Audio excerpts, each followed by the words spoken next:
Gente, boa noite. É um pouquinho frio, assim, às vezes não poder olhar nos seus olhos, né? Mas você está olhando nos meus olhos feios aqui, né? É um prazer aí, obrigado pelo convite. Demorou um pouquinho, mas chegamos. Eu cuido de 9 igrejas aqui, então é muita coisa para fazer, então por isso que demorou e deu certo na minha folga aí. Apesar que hoje foi um dia que eu trabalhei demais. Nossa, trabalhei muito hoje. Fiquei correndo aqui. Se eu levantar, vocês vão ver que eu tô só de blazer, camisa e short, porque a gente só se engana assim, né, nas lives da vida aí, né? Mas tá bom, gente. Falar do livro do Apocalipse para mim é maravilhoso, né? A minha conversão se dá estudando o livro do Apocalipse, né? Eu tenho um canalzinho aí que eu brinco aí de falar alguma coisa aí, algumas coisas na internet. Vou colocar aqui para vocês. Deixa eu ver se tá certo aqui. Vamos ver se é isso aqui. Ver se aparece aí. Apareceu alguma coisa aí? Apareceu. Oh, compartilhei errado ainda. Pera aí que. Eu tô aprendendo a mexer nesse show.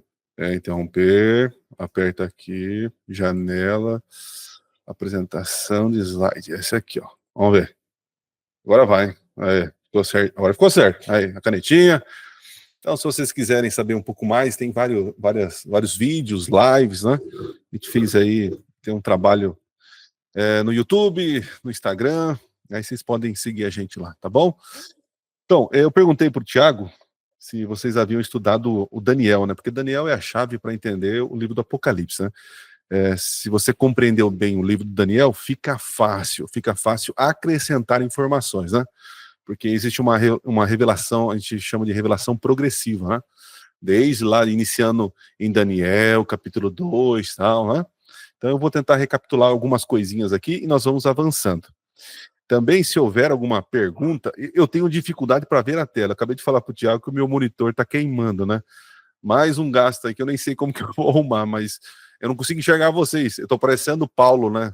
Quando viu o sacerdote lá, chamou de parede esbranqueada, né? Que não dá para ver nada aqui.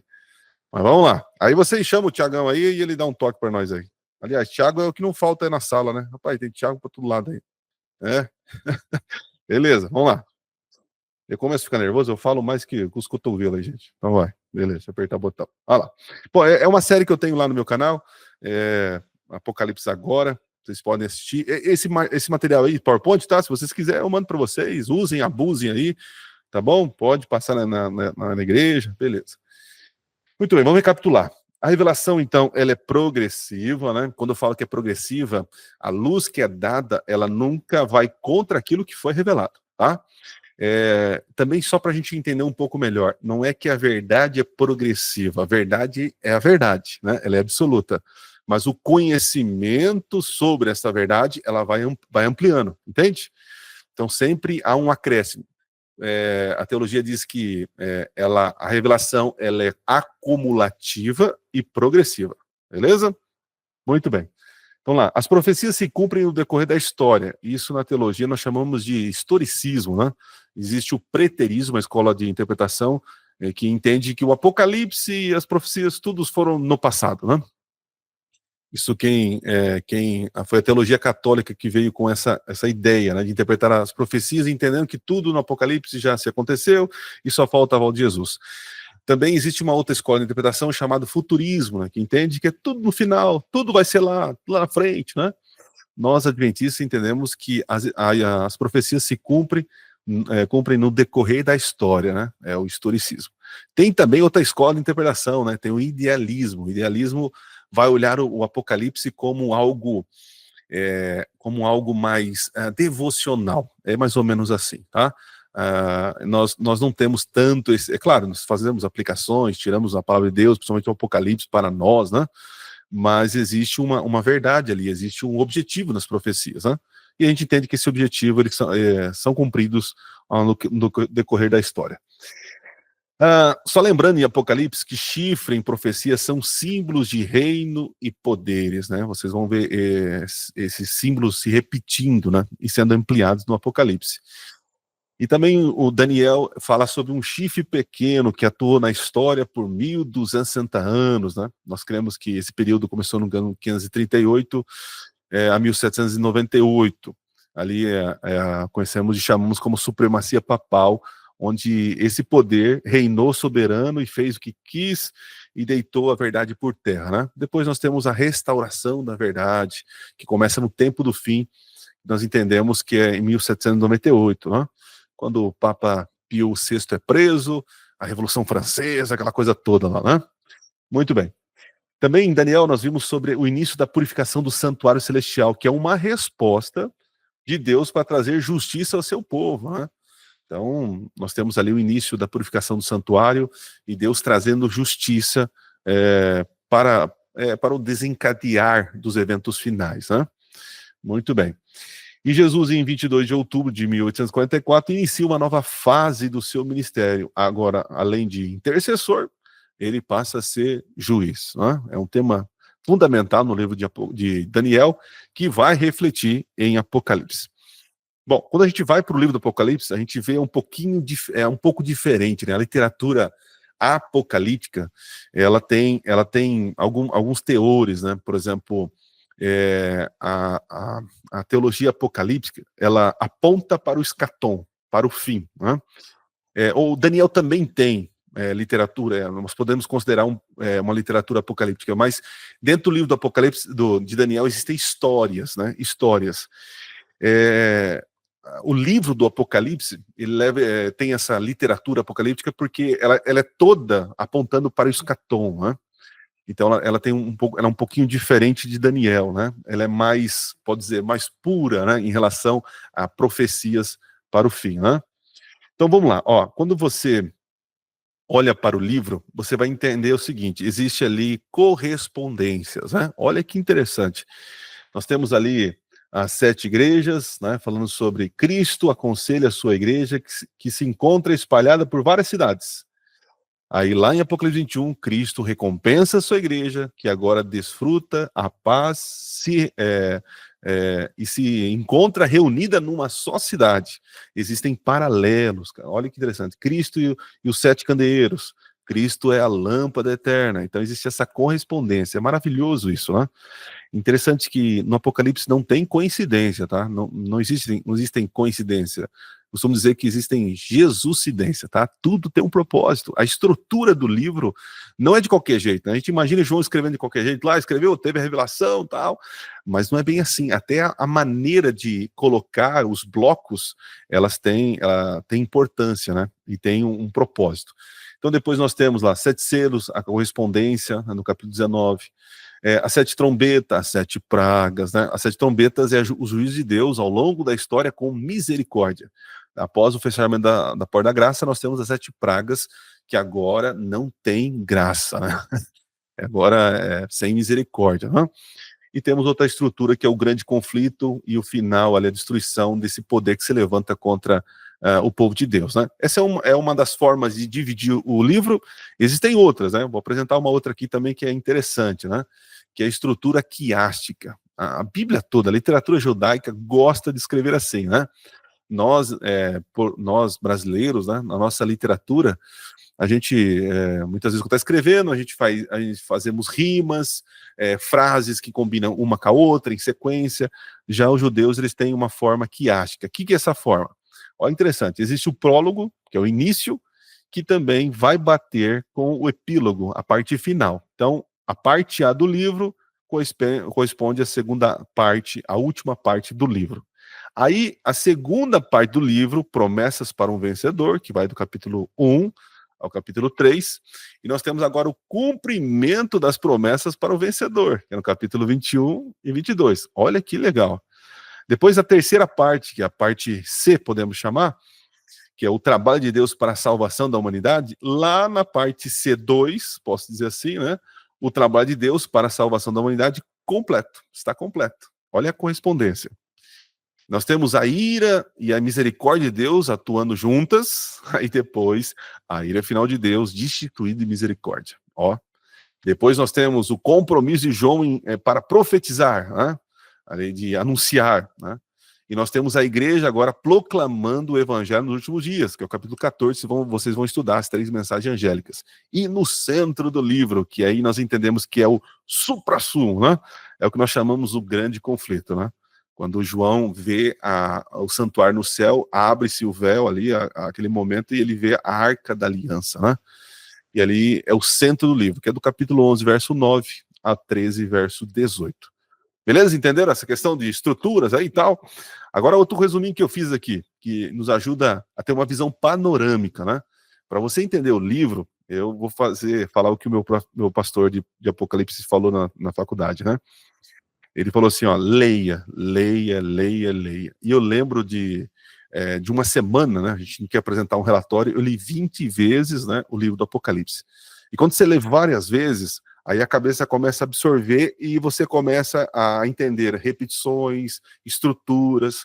Então leia, leia, leia, leia, que a tua cabeça vai começar a mapear, né? Você vai começar a entender, o capítulo 15 é esse assunto, o capítulo 2 fala esse assunto, né? Isso é muito interessante. Então vamos lá. Olha lá. No capítulo 1, 2, 3, nós temos introdução, revelação de Jesus a João e as 7 igrejas, né?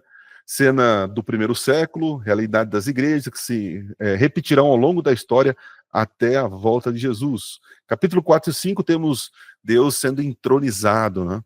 Entendemos que ali ocorre no ano 31, a ascensão de Jesus ao céu. Capítulo 6 vai falar da abertura dos selos, que representam a pregação do evangelho e o seu resultado. Capítulo 7 é um interlúdio, é como se fosse um parênteses, né? João está tendo aquela revelação, de repente ele vê uma outra coisa, é como se fosse um parênteses. Aí ele volta a falar no capítulo 8, que é a abertura do 7º selo, né? Eu tenho um vídeo lá falando sobre esse silêncio no céu, né? Não sei se vocês já estudaram sobre o assunto, eu tenho uma teoria lá que eu falo sobre esse silêncio do céu aí. Muito bem, que é a abertura do 7º selo. Capítulo 8 e 9 são as trombetas, a parte mais complicada do Apocalipse. Eu lembro que o Tiago pediu para mim assim, pastor, tem o capítulo 8 e 9. Eu falei, deixa quieto, não, deixa quieto. Gente, o capítulo 9, quando fala da 5ª trombeta, pra você ter ideia, no meu canal tem uma série das trombetas, né? Eu gravei as 4 primeiras, é fácil, assim, modestamente é fácil, né? Mas a 5ª trombeta, gente, é algo assim, difícil. Difícil, difícil, difícil. Então eu estou criando argumentos ainda, estudando sobre o assunto para poder continuar a minha série. Então eu parei na 4ª trombeta no meu canal falando sobre trombetas. Né? Depois, o capítulo 10, 11 e 14, nós temos capítulo 10 ao 11 aqui, até o verso 14, tem um interlúdio. É outro parênteses que acontece no meio do livro, né? E aí, no capítulo 14, nós temos a pregação global. Que mais aqui? Capítulo 11, 15 ao 18, temos o toque da 7ª trombeta, né, o fim da graça, o momento que termina tudo. Deixa eu explicar o que é importante para você. Não tente compreender o livro do Apocalipse de maneira linear. Não dá certo. Não dá certo. Existem alguns erros de interpretação, porque as pessoas pensam assim, com a mente ocidental do século XXI. Todo livro tem um começo, meio e fim. Então a gente pensa de maneira linear. Os judeus não, vocês perceberam que existem estruturas. Então o livro do Apocalipse diz assim, ó, ele avança até o fim, depois volta. Avança até o fim, então ele revela, quando ele retrocede, ele vai avançar com mais amplitude, com mais ampliação. Então é dessa forma, ele vai, retrocede e avança. E aí ele vai fazendo assim, entende? Então por isso que você vai encontrar, por exemplo, do capítulo 1 ao capítulo 3, você vai ver a última igreja, é o final. Depois retoma com a introdução do Jesus no trono, aí o capítulo 6, a pregação do evangelho, até o final. Né? As trombetas, volta no primeiro século, depois vai até o final. Então fica nesse vai e volta, né? A única coisa que para de fazer esse vai e volta é no capítulo 15, é quando fecha a graça. Aí acabou, fechou a porta da graça, não tem volta não, é só avanço, tá? Então, vamos lá. A Arca da Aliança é vista no capítulo 11, capítulo 12, o grande conflito e a estratégia de Satanás para destruir o Messias, é o nosso assunto hoje, né?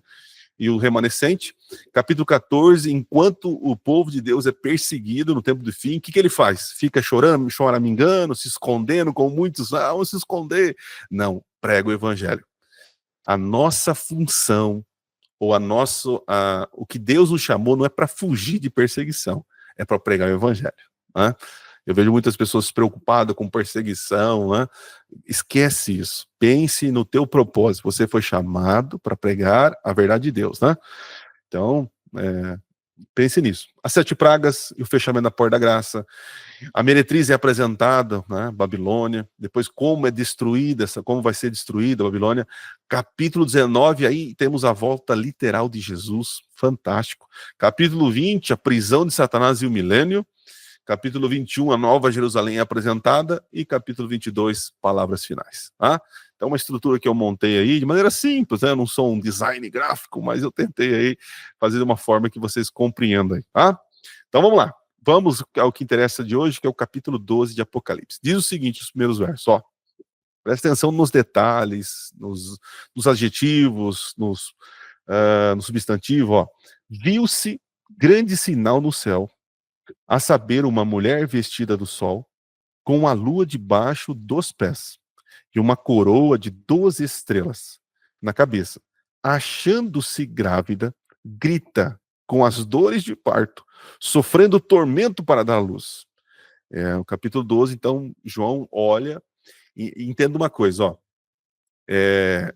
João realmente viu isso? Sim. Foi mostrado uma cena de ficção. Foi mostrado para João símbolos. Por que, pastor? Deus, então, já não mandou o significado? Porque ele só mandou símbolos. E João escreveu os símbolos, tá? Então, João realmente olhou para o céu e viu uma mulher desse jeito que ele descreveu aí. Agora, nós que recebemos os símbolos, nós vamos agora descodificar, né, os símbolos. Talvez vocês já tenham falado sobre os símbolos, né, mas só para vocês entenderem. Por que Deus se apresentou em símbolo? Algumas hipóteses, né? Eu estou escrevendo um livro, se Deus quiser, só falta 2 capítulos para ser escrito, sobre interpretação profética, né, na visão adventista. E um dia sai, em nome de Jesus, um dia sai esse livro. O livro, os símbolos, eles são dados por Deus porque, de alguma maneira, o símbolo, ele compacta, ele, de alguma forma, ele condensa um significado. Né? Por exemplo, se você vê um leão, um leão. Tá, o leão é símbolo do quê? De reinado. Estou pensando aqui, né? É o rei da selva, é um animal feroz, é um animal selvagem. Olha quanta informação numa imagem. Entende o que eu estou querendo dizer? Então, um símbolo, ele condensa, ele compactua um significado grande, né? Então, um símbolo consegue fazer isso. Outra coisa, Deus precisa se revelar para nós. Então, ele vai partir do conhecido para revelar o desconhecido. Tá? Então, assim, como ele vai falar de algo que nós nunca vimos, né? Então ele precisa apresentar algo conhecido da mente humana para que a mente humana consiga visualizar o desconhecido. Né? Por exemplo, se eu pedir para vocês me descrever aí, sei lá, um parapêndio vertical. Alguém pode descrever para mim um parapêndio vertical? Vocês não vão saber. O que eu nunca vi, pastor? Nem sei o que é. Então, veja como que é. João não sabe o futuro. Nunca viu o futuro. João nunca viu a eternidade, o eterno, o divino, o sagrado. Então, para que Deus revele o desconhecido, o futuro, o eterno, o imaginável, Deus precisa mostrar o conhecido para revelar o desconhecido. Tá? Isso aí daria mais de uma aula para explicar isso aí. Então, nós temos símbolos aqui no livro do Apocalipse. João vê símbolos e agora a gente consegue decodificar esses símbolos com a própria Bíblia, com a história, com a cultura, com a geografia. É possível descodificar aí os símbolos. Ok? Bora lá então? Vamos ver os símbolos que é apresentado aqui. Então, nós temos uma mulher vestida do sol, com coroas, pisando na lua. Quando a gente vai para a Bíblia, a gente tem que encontrar as correspondências. A própria Bíblia vai explicar. Né? Quando a gente não encontra na Bíblia, o próximo passo agora é a questão histórica, cultural, geográfica, como eu falei para vocês. Né? Então, vamos lá. A mulher vestida do sol. Existem inúmeros textos no Antigo Testamento em que o sol representa a santidade. o sol representa a justiça de Deus, ou até mesmo o próprio Deus. Então nós temos uma mulher que ela está revestida de santidade, né? Ela está revestida de pureza, né? Então tem esse sentido, né? Jesus não é o sol da justiça que nós falamos, né? Então tem esse sentido aí. Ok, avançando. Outra coisa, né? Mulher, vamos falar aqui da mulher também. Mulher, mulher em profecias, nós vamos encontrar que mulher também é o símbolo do povo de Deus. A gente acaba de alguma maneira, como posso dizer, prematura, ou acaba dizendo assim, mulher é igreja, mas mulher não é igreja. Mulher representa povo de Deus, tá? Por quê, pastor? Porque essa mulher é o povo de Deus, né? Que é revestido da justiça, que é revestido da santidade de Deus, é um povo santo, né? E aí diz que a mulher está o quê? Depois vai falar, né? Que ela está grávida. Essa mulher é o povo de Israel que pariu, né? Que teve o Messias. Então a igreja, ela vem depois de Jesus, ela não pode vir antes de Jesus. Então quando você vê mulher em profecia, principalmente nesses primeiros versos do capítulo 12, representa povo de Deus. Povo de Deus. Depois, essa mulher, sim, vai representar a igreja que nós conhecemos, após Cristo, né? Porque a igreja vem após Cristo, entende? Então, primeiramente, povo de Deus, mulher representa povo de Deus, tá? Então é um povo que tem a justiça, né, do seu Deus, a santidade. Muito bem. Diz que tem a lua debaixo dos pés. Vários teólogos adventistas vão de alguma maneira, tentar dar esse significado dessa lua, né? Alguns vão pensar assim, ó, a mulher, ela reflete o sol, né? Deus é o sol, e a luz é um astro que não tem luz própria, mas ele reflete a luz solar. Logo, olha só como eles vão inserindo o pensamento, né?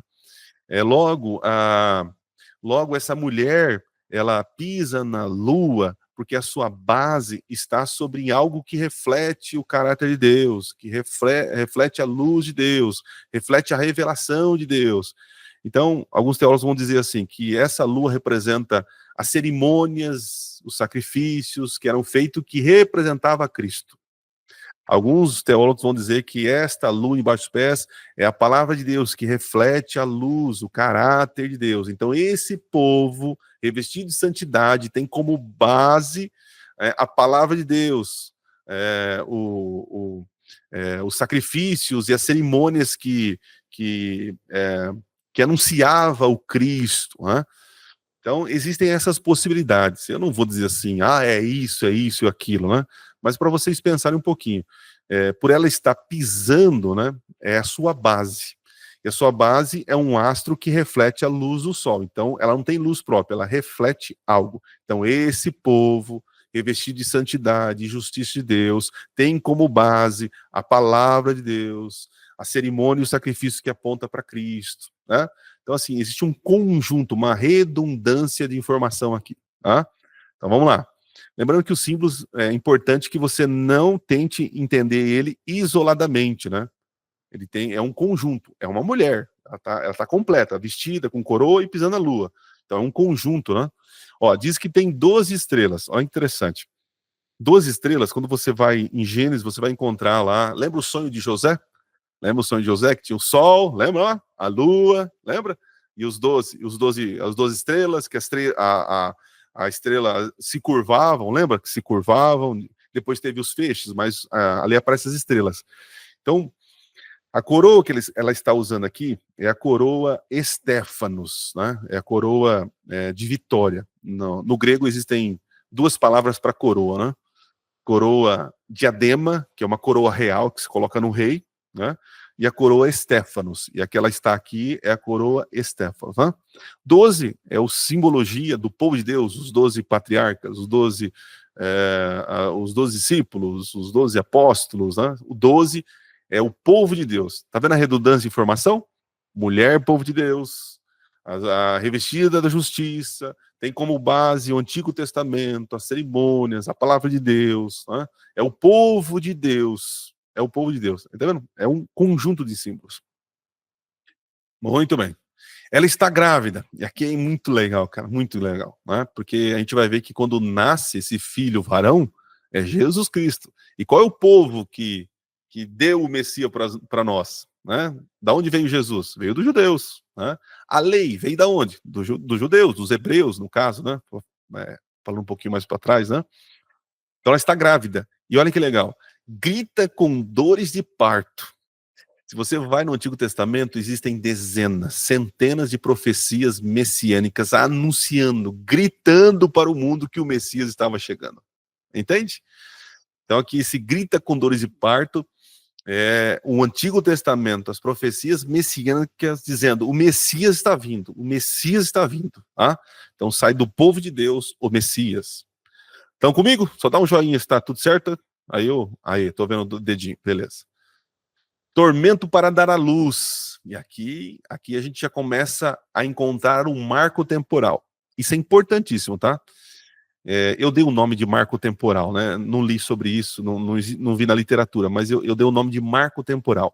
Apocalipse capítulo 12, verso 1 e 2, me dá um marco temporal. Que marco é esse, pastor? É do ano 31, né, é o ano do nascimento de Jesus. Né? Então nós estamos na primeira década, a primeira década aí do primeiro século. Então ali nós temos um marco temporal. Porque foi ali que Jesus nasceu, esse momento que o Messias vem ao mundo, né, e diz que estava com tormento para dar luz. E quando você vai nos evangelhos, você vai ver que Herodes tentou matar Jesus, lembra? Aquela dificuldade toda, tal, né? Então foi com tormento que o Messias nasceu. Interessante, né? A gestação e, por exemplo, o nascimento do Messias, ele veio num momento tenso da história. Tenso, né? Tenso para os judeus que estavam escravos, né? Apesar de não era uma escravidão como nós conhecemos hoje, mas o grande povo judeu, vivia escravo em sua terra, né? Triste. Muito bem. Avançando. Os versos agora 3 e 4. Olha lá. Viu-se também outro sinal, né? Esse sinal aqui, gente, é a palavra semaion, que é realmente um código, é realmente um símbolo, tá? Muito bem. No céu. E eis um dragão, olha que interessante, grande, vermelho, com 7 cabeças, 10 chifres, e nas cabeças 7 diademas. E a sua cauda arrastava a terça parte das estrelas do céu, e as quais lançou para a terra. E o dragão se deteve em frente da mulher, que estava para dar à luz, a fim de devorar o filho quando nascesse. Então vamos ver os pontos aqui. Olha lá. O dragão grande e vermelho. Né? Dragão é um animal mitológico, né? O dragão é uma serpente alada. Né? É interessante que existem relatos, mitos, né? Que a serpente, antes do pecado, era um animal bonito, belo, né? Com asas. Né? E por que a gente deduz isso? Porque a punição para a serpente, lembra a serpente que Deus olhou e amaldiçoou o animal? Foi para ele rastejar, né? Então, se a punição era para rastejar, logo esse animal teria ou patas, né? Ou asas. Olha que interessante. Grande. Interessante que olha como os símbolos eles são dinâmicos, eles não são estáticos. Você já sabe que esse dragão grande vermelho aqui é Satanás, né? Satanás. Porém, todavia, entretanto, Satanás, o grande dragão, ele está comandando um grande exército, um grande poder, né? E vermelho, né? Dragão grande e vermelho. Nós temos aqui Satanás comandando o Império Romano, Império vasto, né? Símbolo vermelho, né? Até vai aparecer depois em Babilônia esse vermelho, né? Vermelho do sangue dos mártires, né? Então, esse dragão a gente pode corresponder com Satanás, mas Satanás ele atua nos bastidores, instruindo, inflamando, né? Incentivando os poderes para destruir o povo de Deus. É assim em toda a história, perceba. Imagina agora no nascimento do Messias, ele estava doido para de alguma forma fazer com que as profecias de Daniel não se cumprissem. Né? Lembra das profecias das 70 semanas? Ele ia fazer de tudo. Que é um cara que conhece de profecias, é esse camarada aí, né? Esse camarada não, esse encardido, né? O encardido aí conhece muito bem. Ele sabia que está para nascer o Messias. Enquanto o povo não sabia, Tem um relato no Dejeto das Nações, gente, maravilhoso. Maravilhoso assim, a riqueza de detalhes. Mas Ellen White fala que o povo não esperava o Messias, né? Que os anjos visitavam Jerusalém naquela noite para anunciar e ninguém estava esperando, né? Por isso que eles foram lá nos pastores, foram anunciar, né? E vocês sabem por que eles anunciaram para os pastores? Eu ficava pensando, meu Deus, tanta gente para contar notícia, vai contar para o pastorzinho que está lá no meio do mato? Tanta gente, né? E olha só, os pastores, gente, eles eram nômades. Então eles trabalhavam, acordavam cedo, olha, choveu naquela região, eu vou para lá levar os gados, né, as ovelhinhas. Aí acordar, já tinha ido lá, falar, e onde eu vou amanhã? Ah, amanhã eu vou para aquele lado. Então os pastores andavam toda a região e eles andando encontravam pessoas e anunciavam as boas novas do nascimento do Messias. Hoje nós temos o WhatsApp, a mídia social para anunciar, né? Antigamente era só contar para os pastores. Eles iam fofocar para toda a região as novidades, né? Muito interessante. Olha só João Batista. A gente fala assim, João Batista pregava no deserto. A gente fica imaginando ele no meio do nada, árido, falando, né? Não, João Batista era estrategista. Ele parava onde tinha água, porque as caravanas passavam para se abastecer, e ali ele aproveitava toda aquela audiência para pregar o evangelho. Olha que legal, né? Vai lá, vamos lá, avançando. 7 cabeças e 7 diademas, né? 7 cabeças. Perceba, lembra que eu falei para vocês que a Bíblia ela vai avançando, ela vai progredindo na revelação, né? Se você olhar lá em Daniel, deixa eu pegar aqui.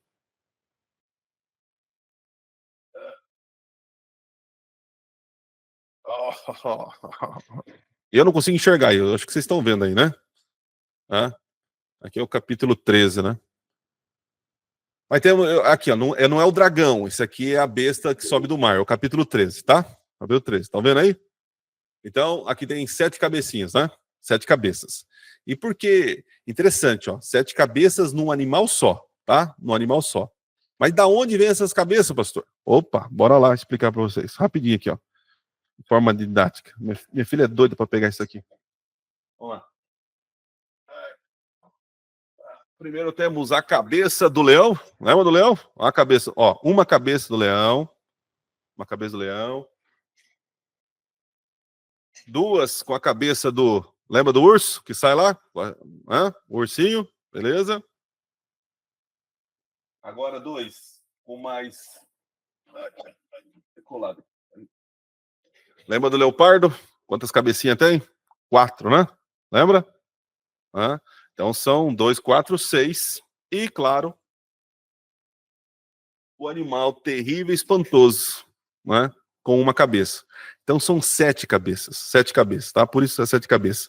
Então esse símbolo, no caso do dragão, ele reúne os 7 poderes de todos os reinos, tá? Num animal só. Então, quando a gente pensa em 7 cabeças, nós estamos falando de um poder. Lembra do conjunto de símbolos? O capítulo 13, vocês vão estudar, é um animal híbrido. Ele é desfigurado, né? Porque ele é um ajuntamento. Ele vai ter pata de urso, boca de leão, pele de leopardo. Vocês vão ver isso lá no capítulo 13, né? Deixa eu pôr meus brinquedinhos aqui, do lado aqui, ó. Beleza. Tô parecendo criança com esse negócio aqui. Aí. Muito bem. Então, as 7 cabeças, para vocês entenderem, são os reinos, os poderes que Satanás, ao longo da história, perseguiu o povo de Deus e tentou obstruir o nascimento do Messias, tá? E, pastor, e 7 diademas? Lembra que diademas é coroa real, né? Então tá aqui, ó. Olha que interessante. Uma curiosidade, se você está com a Bíblia, deixa eu mostrar algo para você que eu escrevi recentemente, mas não está organizado as ideias, né? Mas, ó, vai para o Apocalipse capítulo 12, né? Está o capítulo 12 aberto. Olha que legal, gente. Isso aqui eu apresentei uma vez num seminário, aí tinha um doutor em Apocalipse presente. Pensa numa tremedeira que me deu, né? Um simples bacharel em teologia falando para um doutor em Apocalipse. Aí eu apresentei, ó, Apocalipse 12, cadê? Deixa eu achar aqui na minha Bíblia rapidinho. A gente não... Cadê João? Apocalipse, pronto, achei aqui. Ó, Apocalipse 12, você leu aí, ó. 12, verso 3. Vamos ver se é isso mesmo aqui, ó. Isso mesmo, ó. Viu-se também. Eu podia até voltar aqui, pô, mais fácil para mim. Ó, olha aqui, ó. Diz que, ó, 7 cabeças, né? Ó, 10 chifres. E nas cabeças, 7 o quê? Diademas. Então perceba, no capítulo 12, o dragão tem coroa na cabeça. Na cabeça, né? Ok? Agora vai no capítulo 13, ó. Vai no capítulo 13, verso 1. 13, verso 1. Diz assim, ó.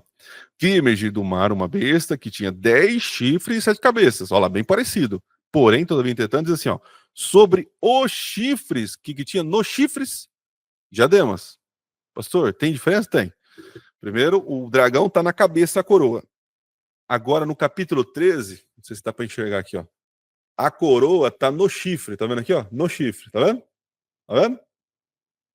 Então saiu da. Não que saiu da cabeça, mas estava na cabeça, agora foi para o chifre. Tá? Agora olha que louco, ó. Vai no capítulo 17. Capítulo 17, vai lá. Capítulo 17, onde você vai ver esse símbolo aqui, ó. A meretriz lá, esse símbolo aqui, ó. Capítulo 7, verso. Cadê a besta? O anjo transportou. Aqui, achei, ó. Verso 3. Diz assim, ó. O anjo me transportou no espírito a um deserto e viu uma mulher montada numa besta. Escarlate, olha lá, vermelho. Besta repleta de nomes de blasfêmia. Ok. Ó, com 7 cabeças e o quê? 10 chifres.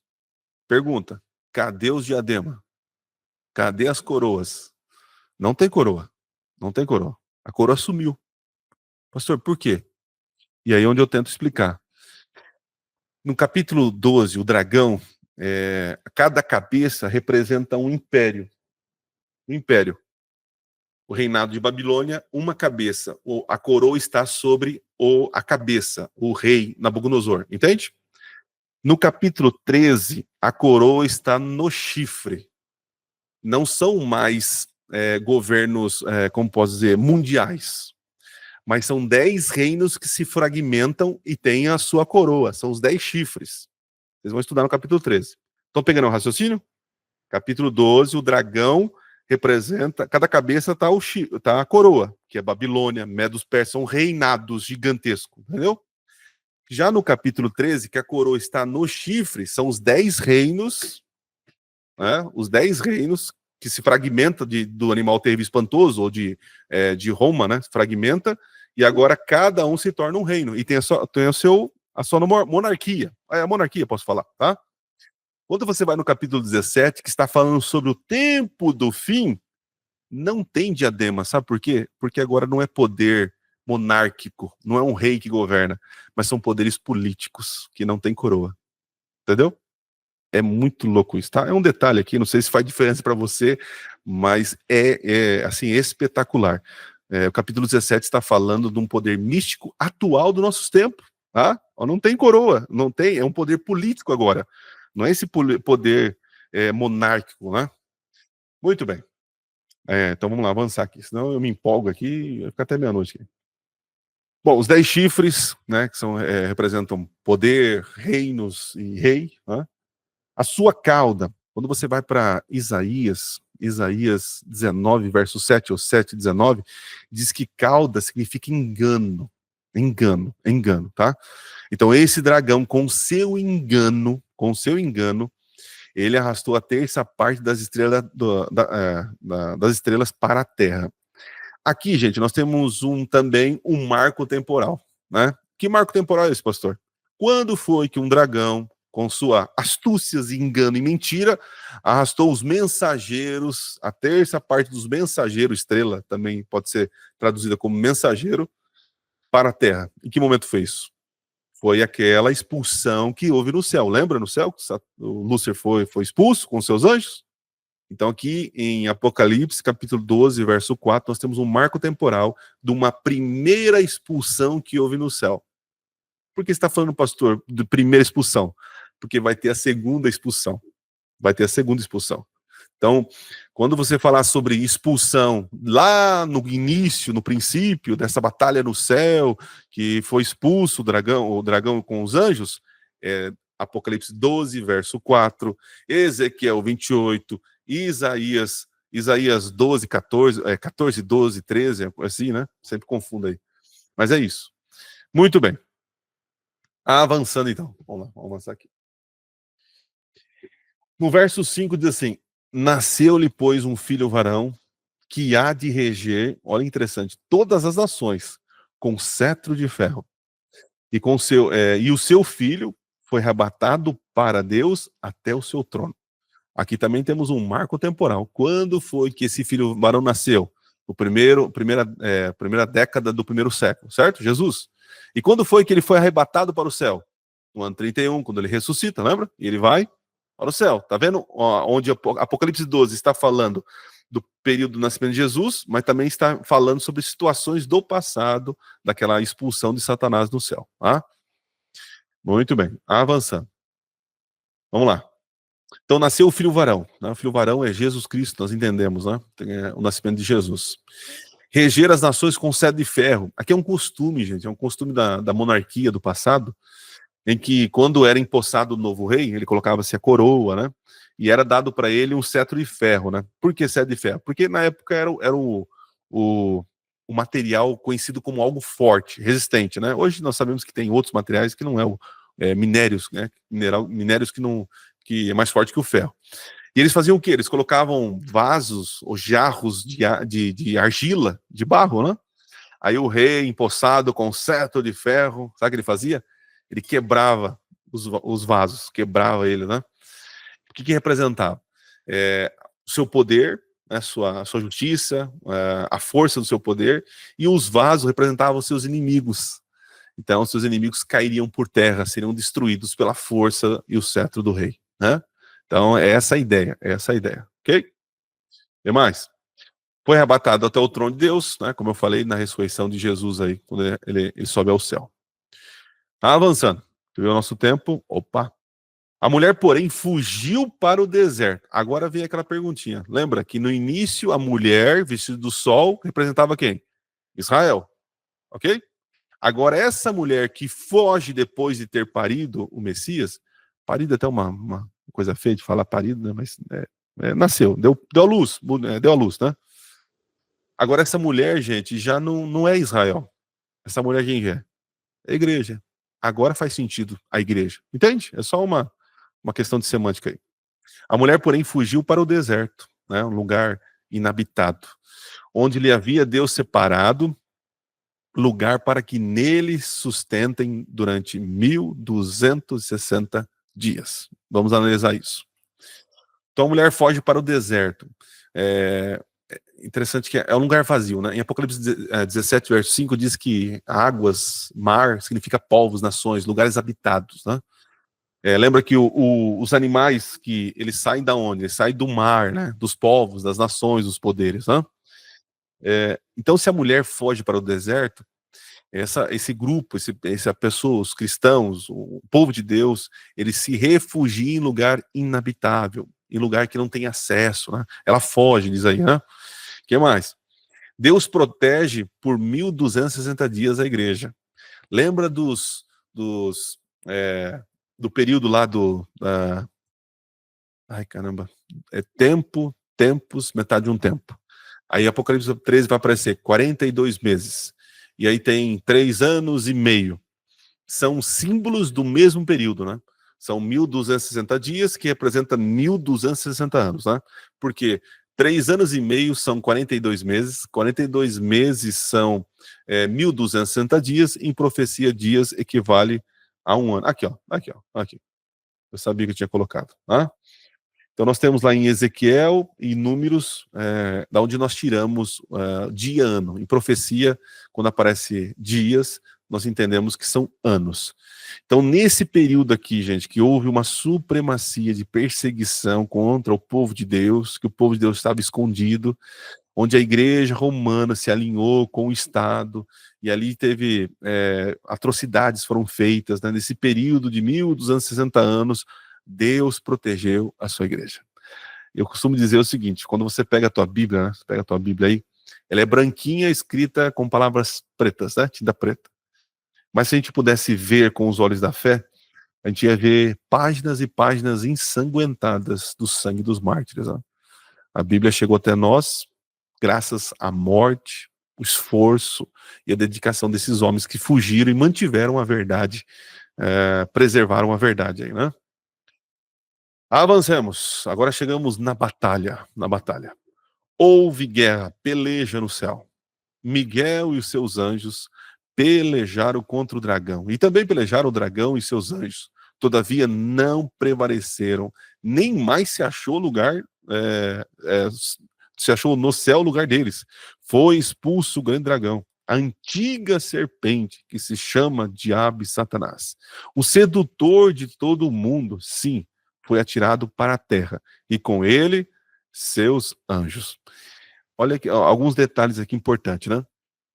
Você só sabe que aquela serpente que estava lá tentando, né, enganando a Eva, e fez Eva e também Adão pecar, você só sabe que aquela serpente é o diabo só em Apocalipse. Olha que coisa louca, né?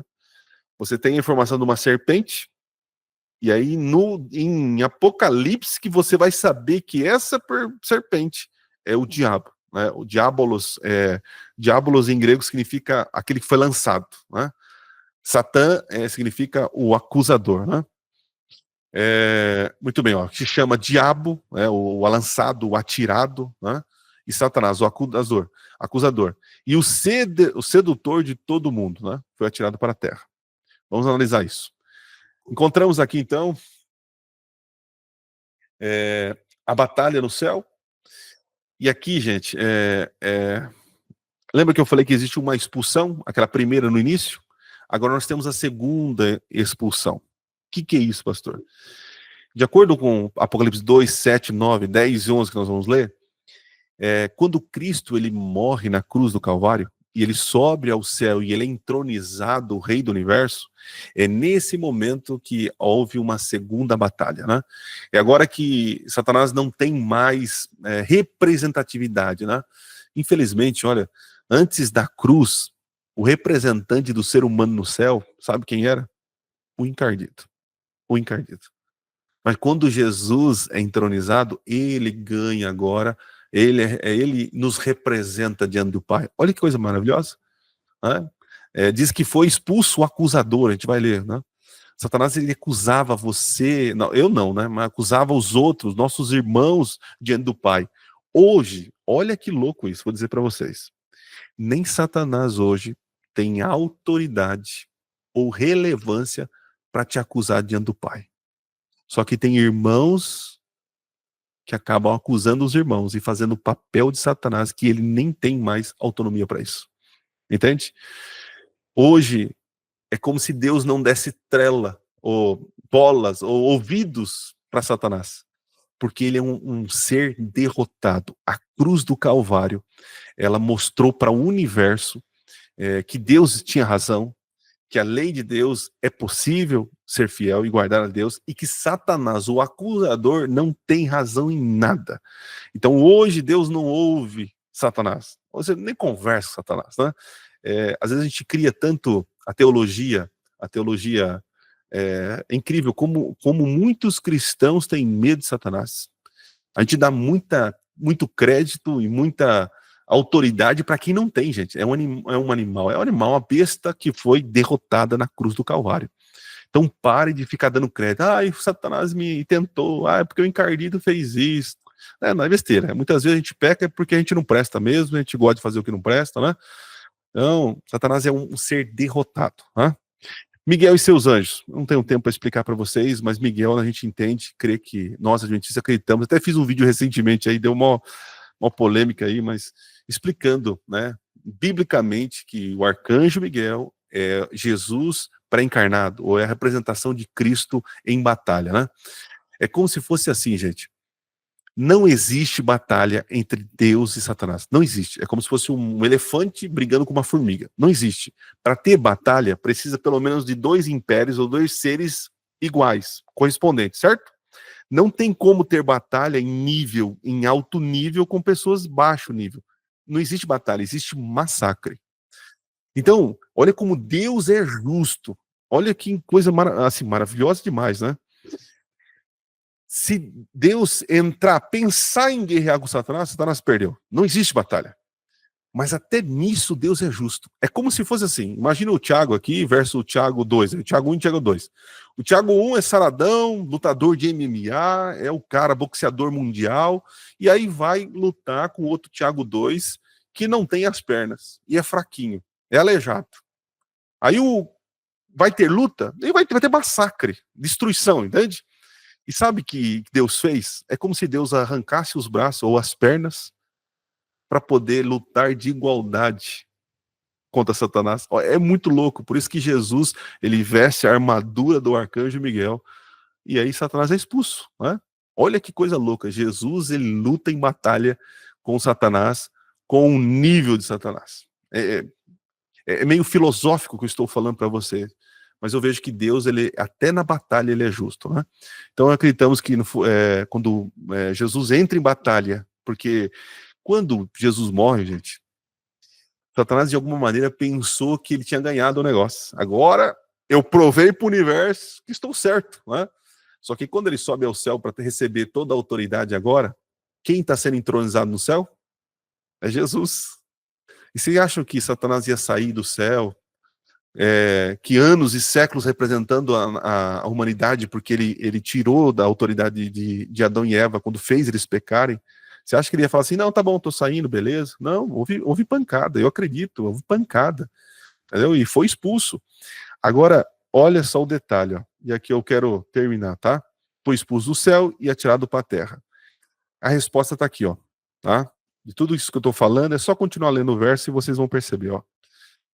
Então ouvi grande voz do céu proclamando, agora veio a salvação, o poder e o reino do nosso Deus e a autoridade do seu Cristo. Pergunto para vocês, quando foi que Jesus foi declarado vitorioso? Foi na sua ressurreição, lembra? E lembra que ele desce, depois tem um momento que ele está com os discípulos e ele fala assim, ó, toda autoridade foi me dada no céu e na terra. Vão e façam discípulos. Lembra disso? Então, Jesus só recebe poder e autoridade para ser o grande governante do mundo após após ter vencido a morte.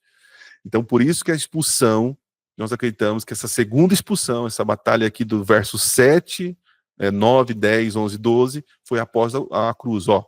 Pois foi expulso o acusador de nossos irmãos. Tá vendo? O mesmo que acusa dia e de noite diante do nosso Deus. Eles, pois, venceram por causa do sangue do Cordeiro e por causa da palavra do testemunho que deram, mesmo em face da morte, não amaram a própria vida. Por isso, festejai, ó céus. Olha só. E vós que neles habitai, ai da terra e do mar, pois o diabo desceu até vós. Agora olha o marco temporal aí, ó. Cheio de grande cólera, sabendo que pouco tempo resta.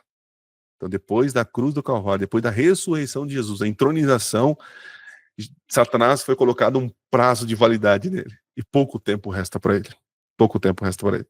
Por isso que ele vai descer agora com grande cólera para perseguir quem? A mulher, né? Deixa eu avançar aqui, ó. E chegamos então no verso 13, que aí vai explicar agora, vai começar a explicar esse depois da expulsão. Certo? Aí, 9 horas cravado. Parei aí para que vocês possam respirar aí, tá? E eu tomar água, né?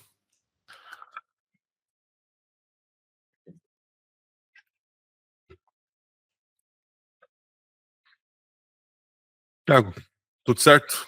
O que eu faço agora? A gente para por aqui, 9 horas cravado. Você quer que eu continue? Mas eu não... O que você me diz? Os Thiagos aí. O que vocês me dizem? 9 horas. A gente podia cravar, para não passar do tempo, né? Mas podia voltar. Podia voltar a próxima segunda-feira. Rapaz, eu não tenho condição na próxima segunda porque estou em viagem. Mas, rapaz, quer ver, ó? Que a gente vai pular tanta coisa, né? Sim, mas possa concluir o pensamento, a gente... Tá, então tá bom. Eu vou fazer me dê 5 minutos. Me dê 5 minutos? 5 minutos? Show? Então tá bom. Conclui com a Então vamos oração. lá. Eu vou descer a ladeira com vocês então. Vou ligar a velocidade 2 aqui, então. Quando, pois, o dragão se viu atirado para a terra, perseguiu a mulher. Né? Agora, Satanás, todo ódio é contra o povo de Deus. Ele não tem como destruir Jesus. Ele já entendeu que ele não consegue. Né? Que dera luz ao filho varão. Foram dadas à mulher asas da grande águia, para que voasse até o deserto. Então, Deus dá agilidade, rapidez para a igreja se esconder, se proteger. Né? E no deserto. E seu lugar, aonde é sustentada durante um tempo, tempos, metade de um tempo. É o mesmo símbolo de 3 anos e meio, 42 meses, 1.260 dias, tá? É que tempos, tempo e metade de um tempo, né? Não consigo fazer. São 3 tempos e meio, né? Que aparece também lá em Daniel. Que são, cada tempo é um ano, né? 3 anos e meio. 3 anos e meio são 42 meses. 42 meses são 1.260 dias. 1.260 dias são 1.260 anos em que Deus protegeu a verdade, né? E nesse momento onde teve a supremacia romana que perseguiu e tentou jogar por terra a palavra de Deus, né? Deixa eu avançar aqui, ó. Ok. Então a serpente arrojou da sua boca, atrás da mulher, água como um rio. Água, então, Satanás, ele envia missionários, né? Missionários para poder destruir, perseguir. E olha que interessante, a fim de fazer que ela fosse arrebatada pelo rio. A terra que socorreu a mulher abriu a boca e engoliu o rio que o dragão tinha arrojado à sua boca. Nesse período dos 1.260 anos, olha que interessante, por causa da Inquisição e da perseguição que havia ali de Roma contra alguns que se declaravam contra Roma, né, e abraçavam a palavra de Deus, a Bíblia como regra de fé, esse povo, essa família saiu do antigo mundo e foi para o novo mundo. Onde era o novo mundo naquela época? Hoje nós conhecemos como Estados Unidos da América. E lá eles tiveram a liberdade, gente, para poder adorar a Deus e seguir a sua crença longe do poder romano. E a história conta que muitos enviados de Roma foram para dominar, catequizar. E o que aconteceu? Colocaram o povo para correr. Essa terra, pega a ideia, essa terra que abrigou a igreja, protegeu ela da intervenção do poder romano. Né? Interessante que essa mesma terra que abrigou é a mesma terra que vai fazer o quê? Perseguir. Capítulo 13, tá? Muito interessante isso. Deixa eu avançar aqui, ó. Da boca do dragão arroja rios como água, a terra socorreu a mulher e engole a água, né? E aí terminamos com um verso precioso do capítulo 12, tá? Então diz assim, e irou-se o dragão contra a mulher, e foi pelejar com os restantes da sua descendência. Pega a ideia. Satanás, ele fica irado contra a mulher vestida do sol, lembra? Só que ele vai guerrear e tentar matar o restante da sua descendência. Quem é o restante da mulher? Os que guardam os mandamentos de Deus e tem o quê? O testemunho de Jesus. Ele transforma essa mulher vestida do sol, né? Ele converte ela numa meretriz, uma prostituta que tem como sustentação os poderes desse mundo. Então a igreja que era o povo, a mulher, o povo de Deus, que era santo, revestido, a mulher virgem, bonita, maravilhosa, agora vira uma meretriz, ele corrompe essa mulher. Então Satanás, ele apenas se ira contra essa mulher, mas quem ele quer matar e destruir são os fiéis, os que guardam os mandamentos de Deus e têm o testemunho de Jesus. Agora, a conclusão do capítulo 12. Diz assim, ó, e se pôs em pé, quem se pôs em pé sobre a areia do mar? O dragão. E aí eu termino o capítulo 12. Satanás tenta perseguir a mulher, ele converte a mulher numa prostituta, ele destrói, ele desconverte, né? Porque uma prostituta, antes de uma prostituta ser prostituta, ela era virgem, né? Santa, perfeita, fiel, agora infiel, imperfeita, né? Aí diz que Satanás tentou destruir os restantes, tentou perseguir, mas não conseguiu, porque Deus estava protegendo, né? Aí diz que o dragão, ele pôs-se em pé sobre a areia do mar. Agora eu quero que vocês imaginem. O dragão na praia do mar. De um lado está o continente, a terra, certo? Do outro lado está o quê? O mar. Por isso, quando você vai no capítulo 13, verso 1, dá uma olhada lá. Já que Satanás não consegue matar os descendentes, ele não consegue, então qual é a estratégia dele? Capítulo 13, verso 1, próximo estudo. E vi emergir do mar uma besta, o poder. Satanás fala assim, eu não consigo destruir? Então peraí, eu vou levantar dos povos um poder.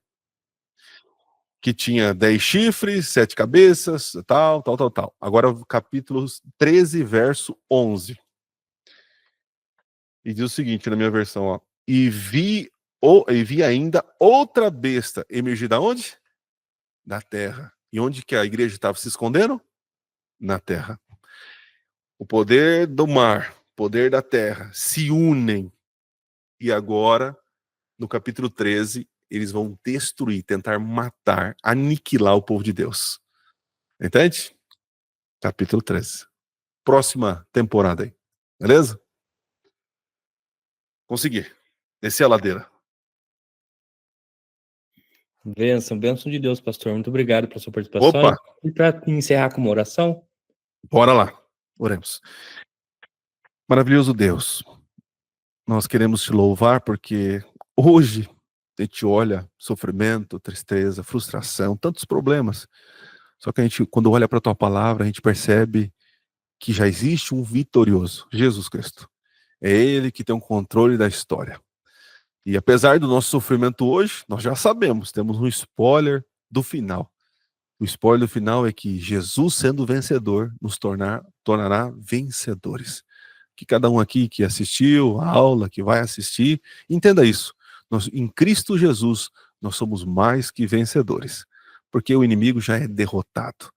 Então, meu Deus, não deixe que ele vença na nossa vida. Que Cristo Jesus vença conosco cada dia. É o que eu lhe peço, em nome de Jesus. Amém.